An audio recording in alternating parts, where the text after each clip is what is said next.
I live in a small but lively town in Massachusetts. Its local legends have fueled my love affair with the paranormal. It's a subject that fascinates me to this day. Coupled with insomnia, this passion led me to spend many a night at the nearby cemetery, hoping to see a ghostly apparition while walking through the passed time. These outings were unfruitful, void of all activity, supernatural or otherwise. My dream of stealing a glimpse at what comes after eventually subsided, but I continued to visit the graves. It was a place where I could collect my thoughts when sleep eluded me. One night, however, something changed. It was a dark spring evening. I was bored, couldn't sleep, and felt the need to do something outdoors in the cool night air. As it so often did, the local graveyard called out to me. I obliged, unable to resist the allure of its calming nature. Sometimes I was even tempted to set up camp there and sleep amongst the dead. Knowing this would be frowned upon, and perhaps morbid, I settled for my walks. They were enough to make me at least somewhat wary by night's end. After a couple of hours there, I decided on one last stroll among the headstones in an attempt to become tired before heading home. Upon starting my walk, I noticed something. There was a light on in the groundkeeper's shack. It wasn't like him to be working so late. This wasn't completely out of the ordinary until you factored in the large gaping hole nearby, big enough for several caskets. It was a miracle I hadn't fallen into it earlier in the night. Curious as to what the old man was up to, I crept over to the shack, making my way to the busted window on its side. What I saw was strange. Inside were 9 men wearing tattered blue shrouds, partaking in a makeshift feast. The main course was an oily red stew, with a horrific smell that permeated the shack's walls and ventured up my nasal passages, tempting me to gag.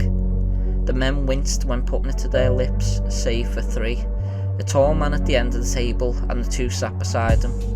When the feast was over, this tall figure stood up and addressed the room. "Hello, newcomers. I hope dinner has been to your liking." He spoke with a firm voice. It resonated throughout the shack and beckoned even me to listen. "Now that our bellies are full, Elijah will explain the rules of your impending trial." I listened closely. It seemed the men in the shack were part of a collective known as the Bloodlights. The trial the tall man spoke of was something akin to a medieval gladiator sport used to initiate new members. I listened on as Elijah divulged the game's inner workings, fearful but curious. 2 teams were dispersed to opposite sides of the cemetery, each consisting of 4 members, 3 blood runners and 1 blood baron. The initiates would be the runners, and the tall man's henchmen would act as barons. There was one more participant to be discussed, the tall man himself. He was the bloodkeeper. Though not on either team, he was the most crucial foster of the game. He kept and guarded what was referred to as the blood. I gathered that this referred to the red amulet hanging from the keeper's neck, as he firmly clasped it every time the word blood was uttered. The job of the runner was to retrieve the blood from the keeper. The barons acted as counsel, overseeing each team and helping where needed. After Elijah finished his lecture, the bloodkeeper took over. "With every wound there is blood, with every drop of blood there is solace. Without death there can be no light." The keeper opened a large cupboard in the corner of the shack, revealing a woman bound and gagged, futilely attempting to cry out for help. My heart sank. This was not your normal run-of-the-mill cult ritual. I had to find help, but what if they heard me? Unable to nail down my next course of action, I was immobile, frozen in fear.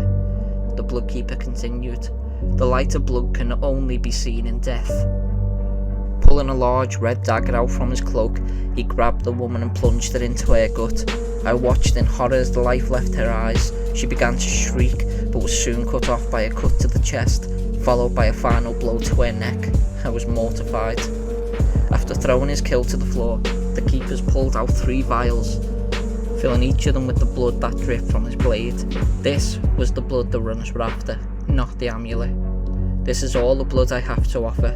That gives at most 3 of you the opportunity to become bloodlights. And remember, you are being watched. Those who fail to collect must be disposed of. The same goes for any outsider you can encounter. Corpses are to be thrown in the pit." Dear God, I was truly in danger.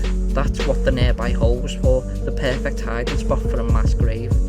You must stop at nothing to obtain one of these vials. All others will be sacrificed. Your thirst for blood must be as strong as your will to live. The men exited the shack to begin the trial. I scurried silently to the wooden part of the graveyard and hid behind a large tree, not wanting to end up like that poor woman. I just needed an opening to escape without being noticed. Glancing out at the cemetery, I saw a running knelt before a grave, eyes closed.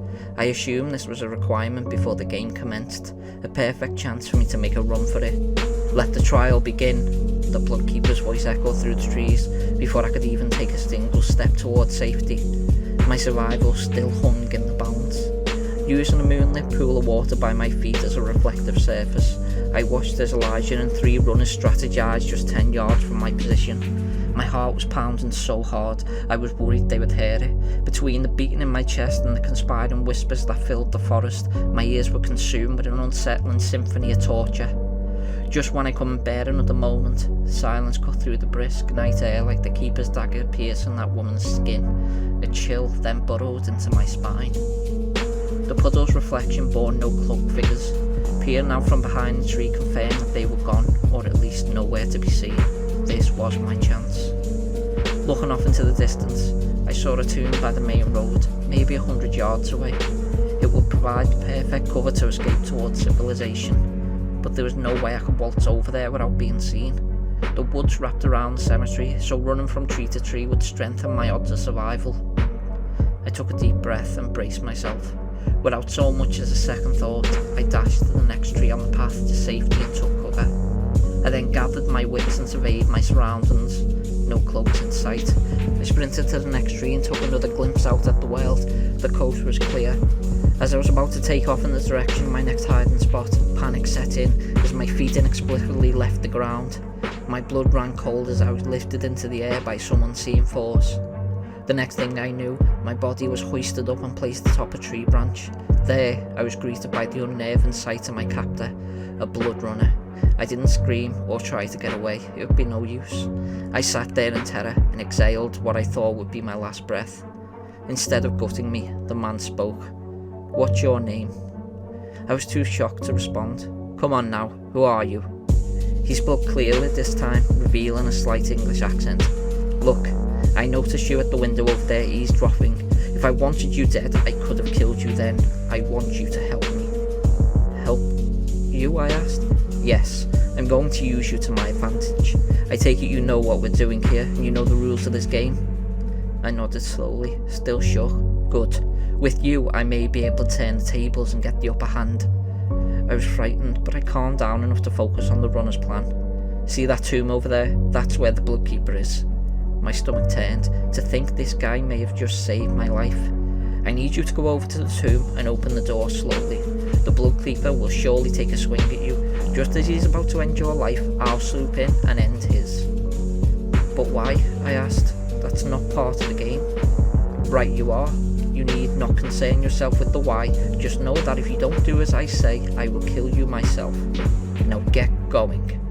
The man gave me his cloak for protection and pushed me out of the tree.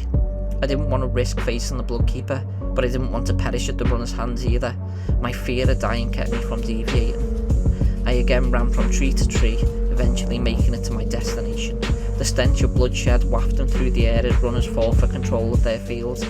With my back pressed to the cold aged stone, the pull to escape grew. The main road was within reach, but the thought quickly subsided. I was far too worried the Englishman would catch up with me and take his price. He was able to climb a tree and lift my weight into it without a sound. It was clear he possessed the agility and stealth needed to take me by surprise during the haphazard runs for the hills. I sighed in defeat, knowing that, one way or another, I would probably die that night. Mustering up every bit of courage I had left, I crept around the tomb and faced its door. My shaking hands reached for the rusted handle and pulled it towards me. Before its hinges could even creak at the motion, the door burst open, pushed from within. The force knocked me over, my head connecting with the unforgiving ground. The moments that came after remained fuzzy. The bloodkeeper towered over me, half of his body in shadow, the other soaked in moonlight, a vision of death there to steal the blood from my racing heart. My eyes grew wary and shut for an instant before opening to see another figure. I couldn't make out who was who in my dazed state, but one attacked the other, completely overpowering them. The prey in this scuffle fell to his knees before landing face first into the cold cemetery soil. The familiar sound of metal colliding with flesh rang through the air as the victor saw to it that the job was done. I prayed it was the bloodkeeper being torn apart, otherwise I was a goner. My eyes shut again before unconsciousness finally took hold. "Hey, are you alright?" I heard an old man's voice as I came to. "Are you okay?" I opened my eyes to see who it was. The groundskeeper stood over me, holding a lantern to my face. "What? How? Where are they?" "Where's who?" he asked. "You don't understand. I should be dead." The groundskeeper stared at me confused, but then smiled. "Come on, you'll catch a cold out here." The groundskeeper, who I now know to be Pete, invited me into his shack. He prepared some food and tossed me a blanket to keep warm. Thankful and in need of an ear to fill, I told him everything. Despite how I knew it would sound, I didn't describe the men by their given titles, but Pete seemed to know who I was talking about. "Sounds like you had a run-in with the bloodkeeper." "That's him? How did you know?" "His spirit has been visiting these grounds for over 100 years now, I suppose." "His spirit? Incredible. It was all a haunt. Something I always thought I wanted to experience firsthand." Pete and I talked for a long while. He knew all about the Bloodlights and their dastardly deeds. Apparently they were a sadistic cult that formed in the 1800s, terrorising the local community. Each Bloodlight initiation brought with it more disappearances. They used the cemetery as a space for their trials, burying casualties and sacrifices at the end of every night. After all, who would look for bodies in a graveyard? Over 50 souls fell victim to the Bloodlights before their sinister games were brought to a halt. During their last outing, an Englishman infiltrated their ranks and killed the Bloodkeeper, avenging the death of his wife who had been murdered during one of their trials. Soon after, his disciples came forward, claiming to have been controlled by the Keeper's amulet, alleging that it had supernatural powers. No such amulet was ever recovered. After Pete explained everything, I sat in awe, dumbstruck by the whole ordeal. Had I relived that fateful night, or did I time travel and help that man fulfill his goal? I may never know what happened that day, but one thing is certain. I will never visit another cemetery for as long as I live, just in case the ghost of the Bloodkeeper is still out there, making his rounds.